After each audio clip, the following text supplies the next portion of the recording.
Hi అండి. Welcome to our channel Telugu audio FM. నిన్ను చూడక నేనుండలేను కదా 34వ భాగాన్ని ఇప్పుడు మనం వినేద్దాం. ఈ కథను రచించిన వారు గౌతమి గారు. ఇక మనం కథలోకి వెళ్తే సూర్య చాలా కోపంతో ఊగిపోతూ దేవా మీద ఉన్న కోపంతో పోలీసులకు ఫోన్ చేసి ఎట్టి పరిస్థితుల్లోనూ దేవాని వదిలిపెట్టద్దు అని అంటాడు సూర్య. అలాగే సార్ అని చెప్పి ఫోన్ పెట్టేస్తాడు పోలీసులు. నా బుజ్జి జోలికి వస్తాడా వాడు, దేవాని మాత్రం విడిచిపెట్టేది లేదు అని ఫ్లాట్కి వెళ్ళిపోతాడు సూర్య. మధు మాత్రం తనని కాపాడిన సూర్య గురించి ఆలోచిస్తూ ఉంటుంది. మధు, భోజనం చేయడానికి రా అని అడుగుతుంది కావేరి. లేదు వదిన, నాకు ఆకలిగా లేదు, మీరు తినేసి పడుకోండి అని అంది మధు. కావేరి భోజనం తీసుకొని మధు దగ్గరికి వచ్చి, ఎందుకు తినాలనిపించడం లేదు నీకు, బాగా భయపడ్డావా అని అడుగుతుంది కావేరి. అవును వదిన, బాగా భయపడ్డాను, కానీ నన్ను రక్షించిన వ్యక్తి గురించి ఆలోచిస్తున్నాను అని అంటుంది మధు. థ్యాంక్స్ చెప్పలేదని బాధపడుతున్నావా మధు, ఏదో ఒకరోజు కనిపిస్తారు, అప్పుడు థ్యాంక్స్ చెప్పు అని అంటుంది కావేరి. నీ కోసం భోజనం తీసుకొచ్చాను, ముందు తినేసి పడుకో, నీకు నీరసం వస్తుంది ప్లీజ్ అని అంటుంది కావేరి. సరే వదిన అని అంటుంది మధు కూడా. నా కిడ్నాప్ గురించి చైత్ర అక్కకి మీరు చెప్పొద్దు వదిన, తెలిసిందనుకో ఇప్పుడే వచ్చేస్తుంది ఇక్కడికి భయపడి. మీరు ఎట్టి పరిస్థితుల్లోనూ చెప్పొద్దు, తన కాంపిటీషన్ అయిపోయిన తర్వాత ఇక్కడికి వచ్చిన తర్వాత నేనే చెప్తాను అని అంటుంది మధు. సరే, ఏమీ ఆలోచించకుండా తినేసి పడుకో అని కావేరి రూమ్కి వెళ్ళి పడుకుంటుంది. మధు తినేసి బెడ్ మీద పడుకుని సూర్య గురించి ఆలోచిస్తూ సిగ్గుపడుతూ చెయ్యి పట్టుకున్నది గుర్తు చేసుకుంటూ ఉంటుంది మధు. ఆయన మీద నాకు కలిగిన ఫీలింగ్స్ ఏమై ఉంటుంది, ఆయన నాకు బాగా గుర్తొస్తున్నారు, నిద్ర పట్టడం లేదు, ఆకలి వేయడం లేదు, ఆయన ఎలా ఉండి ఉంటారు, ఆపదలో నన్ను కాపాడిన శ్రీకృష్ణుడై ఉంటాడా, ఆయన పేరేమై ఉంటుంది అని ఆలోచిస్తూ ఉంటుంది మధు. ఆయన పేరు నాకు తెలియదు కదా, ఆయనకు ముద్దు పేరు పెట్టుకుంటాను, కన్నయ్య అని క్యూట్గా ఉంటుంది అని మురిసిపోతూ తనలో తానే నవ్వుకుంటూ ఉంటుంది మధు. ఆయన మీద నాకు కలుగుతున్న ఫీలింగ్స్ ఇష్టమా, ప్రేమ, ఆకర్షణ, కృతజ్ఞత, ఏంటబ్బా ఇది, ఏమిటో నాకు అర్థం కావడం లేదు, కానీ చాలా బాగుంది, మనసుకు హాయిగా ఆనందంగా ఉంది అని తనలో తానే సిగ్గుపడిపోతూ మురిసిపోతూ ఉంటుంది మధు. ఒక డైరీ తీసుకుని తన ఫీలింగ్స్ అన్నీ రాస్తూ తనలో తానే నవ్వుకుంటుంది. బుజ్జి లవ్ కన్నయ్య అలా 2 బొమ్మలు గీసుకుంటుంది. అమ్మో, నేనేంటి ఇలా రాసుకున్నాను, నాకు సిగ్గుగా ఉంది, నిజంగానే ఇది ప్రేమ లేకపోతే ఇష్టమా అని ఆలోచిస్తూ మధుకి నిద్ర పట్టక మంచమంతా దొర్లుతూ ఉంటుంది. ఆయన గురించి నాకేమీ తెలియకుండా నాలో నేను ఏదేదో ఊహించుకుంటున్నాను, అమ్మో తప్పు అని అనుకుంటుంది మధు. ఎలా అయినా ఆయన గురించి రేపు తెలుసుకోవాల్సిందే అని నిర్ణయించుకుంటుంది మధు. సూర్య జ్ఞాపకాలతో అల్లాడిపోతూ ఎప్పటికో నిద్రలోకి జారుకుంటుంది మధు. సూర్య ఏదో ఆలోచిస్తూ ఉంటే ప్రవీణ్ సూర్య దగ్గరికి వచ్చి, ఏం ఆలోచిస్తున్నావురా అని అడుగుతాడు. బుజ్జి గురించి ఆలోచిస్తున్నాన్రా, ఈరోజు పెద్ద ప్రమాదం నుండి తప్పించుకుంది, చాలా బాధగా ఉంది అని బాధపడుతూ ఉంటాడు సూర్య. నేను వెళ్ళి ఉండకపోతే తను చాలా ప్రమాదంలో ఉండేదిరా, అది తలుచుకుంటేనే చాలా వణుకొచ్చేస్తుంది అనుకో అని బాధపడతాడు. ఏమీ కాలేదు కదరా, ఇంకెందుకు టెన్షన్, ఏమోరా తనకి ఏమైనా ప్రమాదం జరుగుతుంది అంటేనే మనసు తట్టుకోలేదురా, నేను బతుకుతానో లేదో అని అనిపిస్తుంది అప్పుడప్పుడు అని అంటాడు సూర్య. రే, బుజ్జి నన్ను యాక్సెప్ట్ చేయకపోతే నా పరిస్థితి ఏంటో కూడా అర్థం కావడం లేదురా, ఎలాగైనా బుజ్జిని ఒప్పించి పెళ్లి చేసుకోవాలి, తనని ప్రొటెక్ట్ చేసుకుంటూ నా దగ్గరే ఉంచుకుంటానురా, ఎట్టి పరిస్థితుల్లో ఎక్కడికి పంపించను, 24 అవర్స్ నా ఎదురుగా ఉంచేసుకుంటాను అని అంటాడు సూర్య. రేపు ఈవినింగ్ వరకు తనకి టైం ఇచ్చావు కదరా, నాకు తెలిసి తను ఒప్పుకుంటుందిలే అని అంటాడు ప్రవీణ్. కావేరి అక్కతో కూడా మాట్లాడాను, తను ఆలోచనలో ఉందని చెప్పింది, సో నువ్వు కంగారు పడద్దు ఓకేనా, బీ పాజిటివ్ అని అంటాడు ప్రవీణ్. సరేనా అని చెప్పి సూర్య కూడా నిద్రపోయేస్తాడు. ఇక నెక్స్ట్ డే సాయంత్రం 5 గంటలకి మధు రోడ్డు మీద ఒక ప్లేస్లో కూర్చుని తన చేతికైన గాయాన్ని చూసుకుంటూ ఏడుస్తూ ఉంటుంది. అప్పుడే సూర్య మధుకి కాల్ చేస్తాడు. సూర్య కారులో నుండి ఫోన్ చేస్తాడు మధుకి. సూర్య కంపెనీలో ప్రాబ్లం వచ్చింది విక్రమ్ వల్ల, అర్జెంటుగా హైదరాబాద్ వెళ్తున్నాడు, ఈ విక్రమ్ ఉన్నాడే గతంలో కూడా అడ్డుపడ్డాడు సూర్యకి. ఇక మధు ఎక్కి ఎక్కి ఏడుస్తూ ఫోన్ లిఫ్ట్ చేసి ఎవరు అని అడుగుతుంది ఏడుపు గొంతుతో. నేను బుజ్జి, మర్చిపోయావా, నా ఫోన్ నెంబర్ సేవ్ చేసుకోలేదా నువ్వు, నేను గుడిలో ఏడిపించాను కదా రోమియోని అని అంటాడు. నువ్వు నాకెందుకు కాల్ చేశావు అని ఏడుపుతూ అంటుంది మధు. సరే కానీ ఎందుకు ఏడుస్తున్నావు నువ్వు అని కంగారు పడిపోతూ అడుగుతాడు సూర్య. దెబ్బ తగిలింది, అయినా నేనెందుకు నీకు చెప్పాలి అని అంటుంది అమాయకంగా మధు. ప్లీజ్ బుజ్జి, బంగారం కదా, నా మాట విను, నేనేం చేయను నిన్ను, అసలు ఎందుకు దెబ్బ తగిలింది, ఎందుకు ఏడుస్తున్నావు, కంగారుగా ఉంది బుజ్జి, చెప్పురా ప్లీజ్ అని అంటాడు సూర్య ప్రేమగా. నేనిప్పుడు నేషనల్ సెక్యూరిటీ ఏజెన్సీ ఆఫీస్ ఎదురుగా ఉన్న బస్ స్టాప్లో ఉన్నాను అని అంటుంది మధు బుజ్జిగా. అక్కడికెందుకు వెళ్ళావు అని అడుగుతాడు సూర్య. ఒకరిని కలవాలి అని అంటుంది మధు.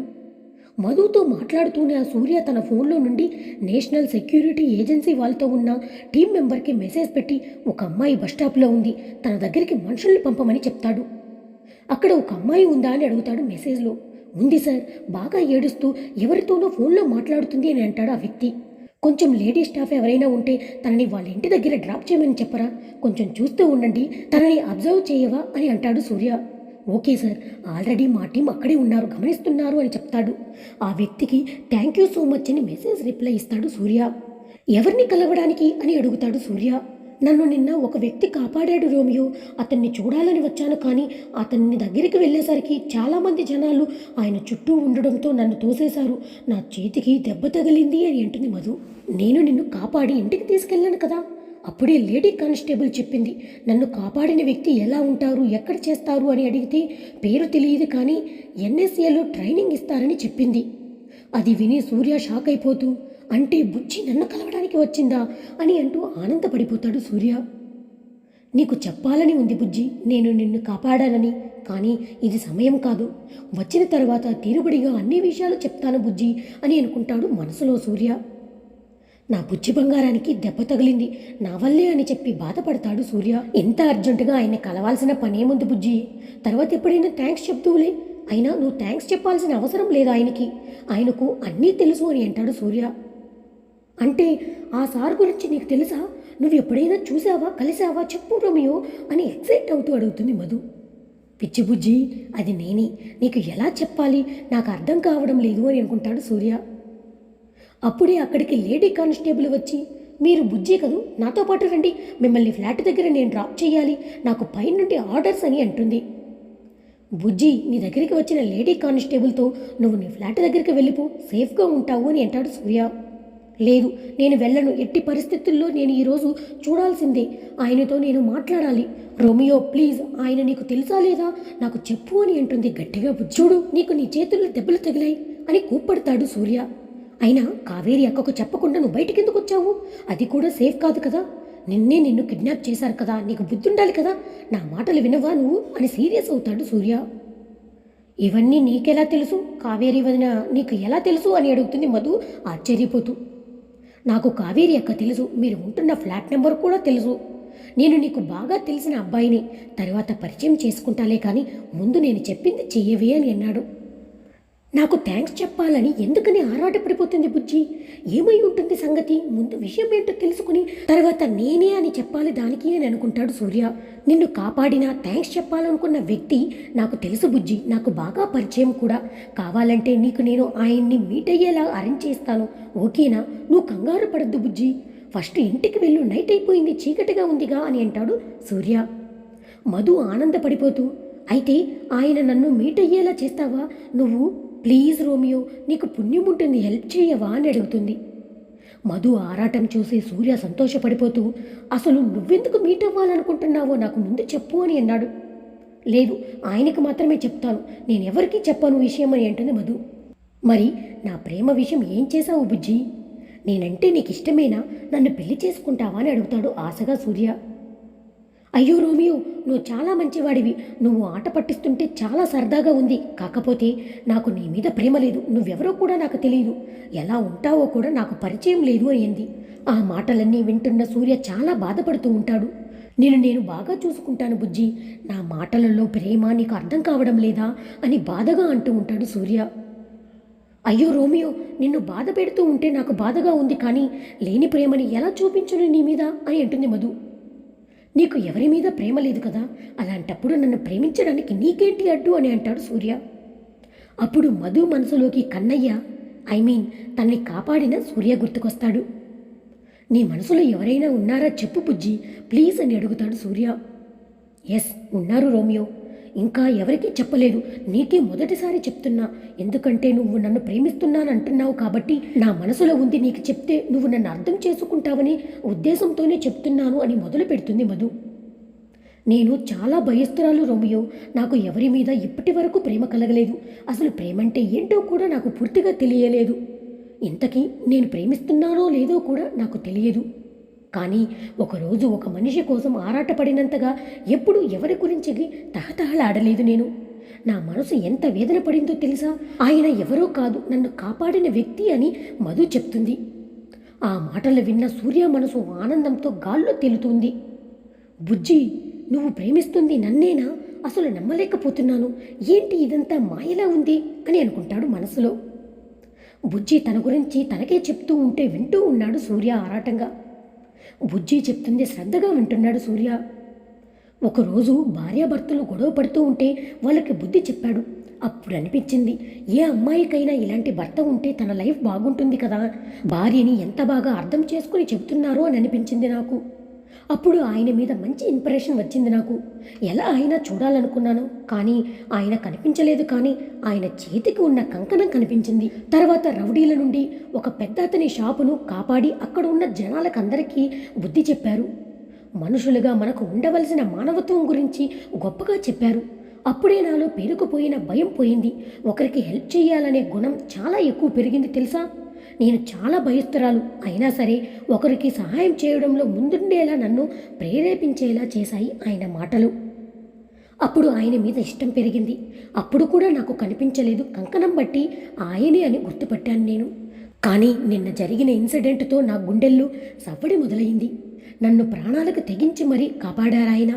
నా చెయ్యి పట్టుకుని ఒక్కొక్కడుగు వేస్తూ నన్ను తీసుకెళ్తున్నప్పుడు నా మనసులో ఏదో తెలియని ఆనందం. మొదటిసారి ఒక టచ్లో నాకు ప్రేమ కలిగింది. ఎవరి దగ్గర సేఫ్గా ఫీల్ అవ్వను, అలాంటిది ఆ స్పర్శంలో ఏదో తెలియని ఆనందాన్ని, ధైర్యాన్ని ఇచ్చింది. నేను ఏ అబ్బాయికి దగ్గరవ్వలేనేమోనన్న భయాన్ని పోగొట్టింది నాకు.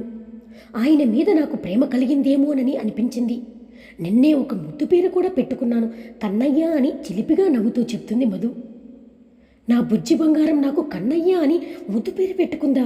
అబ్బా ఎంత బాగుంది అని మనసులోనే మురిసిపోతాడు సూర్య. నన్ను కాపాడిన ఆయన ఎలా ఉంటారో నాకు ఇప్పటికీ తెలియదు. ఆయన వ్యక్తిత్వం, ఆయన చేసే మంచి పనులు, సమాజానికి ఏదో చేయాలనే ఆరాటం, అవన్నీ బాగా నచ్చాయి. ఆయన లాంటి గుణగణాలున్న వ్యక్తి నాకు భర్తగా రావాలని కోరుకుంటున్నాను.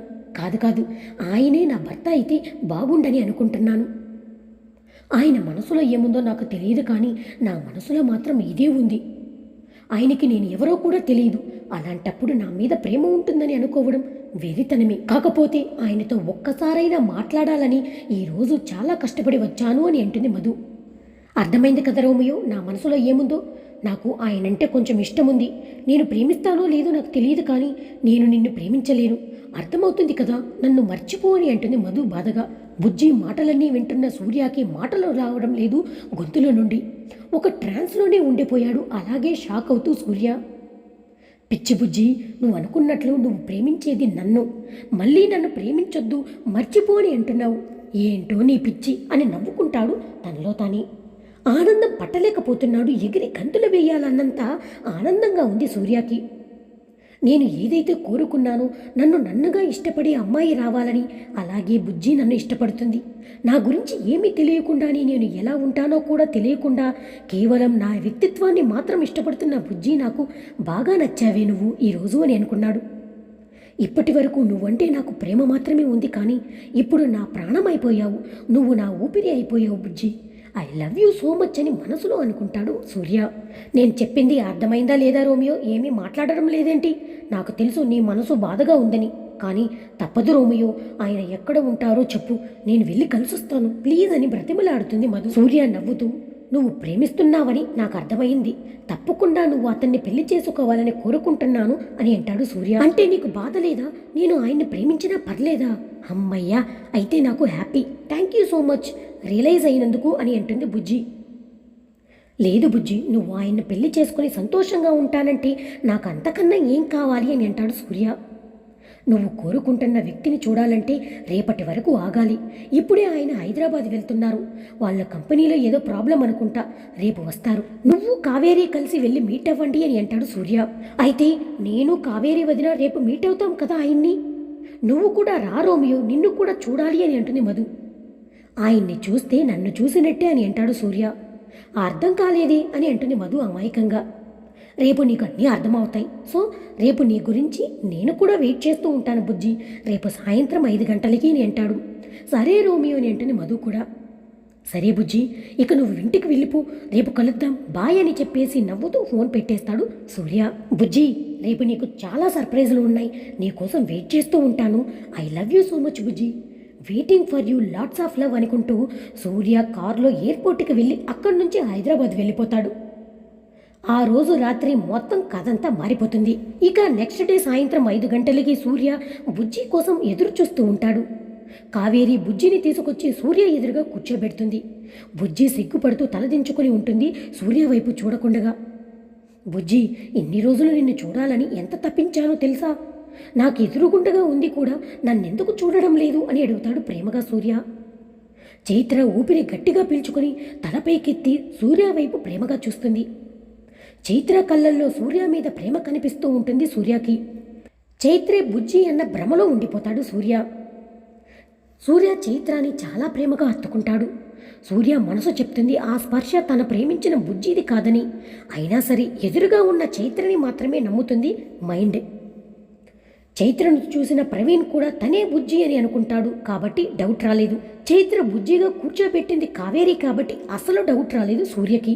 చైత్ర సూర్యుని హక్ చేసుకోవడం భరించలేని కావేరి బయటకు వచ్చి ఏడుస్తూ, నన్ను క్షమించమదు, నీ ప్రేమని మీ అక్కకి త్యాగం చేసేశావు, నా తప్పు చాలా ఉంది, నన్ను ఎప్పటికైనా క్షమిస్తావు కదూ, కానీ నన్ను నేను క్షమించుకోలేను అని ఏడుస్తూ ఉంటుంది మనసులో కావేరి. ఇక మధు ట్రైన్లో ఉంటుంది, చాలా ఏడుస్తూ బాధపడుతూ అంతులేని దుఃఖంతో మనసులోనే అనుకుంటుంది. చివరికి తాజ్మహల్ చూడకుండానే వెళ్ళిపోతున్నాను అని బాధపడుతూ కలకత్తా వెళ్ళిపోతుంది మధు. చైత్ర సూర్యతో అంటుంది, రేపే మనం పెళ్లి చేసుకుందాం సూర్య, మా ఇంట్లో ఒప్పుకోరు మన పెళ్లి చేసుకోవడానికి అని అంటుంది. నేను వెళ్ళి ఒప్పిస్తాను బుజ్జి మీ ఇంట్లో వాళ్ళందరినీ అని అంటాడు. మీ ఇంట్లో వాళ్ళు ఒప్పుకోకపోయినా మా ఇంట్లో ఒప్పుకుంటారు, అందరినీ ఒప్పించి గ్రాండ్గా పెళ్లి చేసుకుందామని అంటాడు సూర్య. ముందు సింపుల్గా పెళ్లి చేసుకుందాం సూర్య, తర్వాత గ్రాండ్గా అందరినీ పిలిచి చేసుకుందామని అంటుంది చైత్ర. మనం పెళ్లి చేసుకున్న తర్వాత మా ఇంటికి వెళ్దామని అంటుంది. సరే నీ ఇష్టమని అంటాడు సూర్య. థ్యాంక్ యూ సూర్య అని చెప్పి చైత్ర ప్రేమగా సూర్యని హక్ చేసుకుంటుంది. చైత్ర మనసులో అనుకుంటూ ఉంటుంది, మధు నన్ను క్షమించవి, నీ ప్రేమ నాకు ఇచ్చేసి వెళ్ళిపోతున్నావు, నీకెలా కృతజ్ఞతలు చెప్పాలో నాకు అర్థం కావడం లేదు అని బాధపడుతూ ఉంటుంది చైత్ర. నీకు నేను అబద్ధం చెప్పాను, మోసం కూడా చేశాను, అది ఎప్పటికీ నీకు తెలియదు అని అనుకుంది. సూర్యతో కొంచెం సేపు టైం స్పెండ్ చేసిన తర్వాత చైత్ర ఫ్లాట్కి వచ్చేస్తుంది. ఇక కావేరి చాలా కోపంగా చైత్ర దగ్గరికి వచ్చి, వావ్ ఫ్యాంటాస్టిక్ చైత్ర, చాలా ఎదిగిపోయావు కదూ నువ్వు అని అంటుంది వెటకారంగా. నన్ను బ్లాక్మెయిల్ చేసి మధుని మోసం చేసి చచ్చిపోతానని మీ ఫ్రెండ్ని బెదిరించి మొత్తానికి సూర్య దగ్గరికి నువ్వే బుజ్జి అని వెళ్ళావు కదూ అని అంటుంది. నువ్వు చేస్తున్నది తప్పు చైత్ర, చాలా పెద్ద తప్పు చేస్తున్నావు, అది నీకు అర్థం కావడం లేదు. సూర్యాని మోసం చేస్తున్నావు, ఏదో ఒకరోజు సూర్యకి నిజం తెలుస్తుంది, ఆ రోజు నువ్వు సూర్యాని ఫేస్ చేయలేవని అంటుంది కావేరి. నిషా కూడా కోపంగా చైత్రతో, మధు బంగారం నీకోసం ఎన్నో చేసింది, చివరికి దానిని మోసం చేసి అబద్ధం చెప్పి పంపించేసేవే కలకత్తా. చైత్ర ఏమీ మాట్లాడకుండా గంభీరంగా నుంచుని ఉంటుంది. మీరిద్దరూ ఆపుతారా అని గట్టిగా అరుస్తుంది చైత్ర. మధుది మాత్రమే ప్రేమ, నాది ప్రేమ కాదా?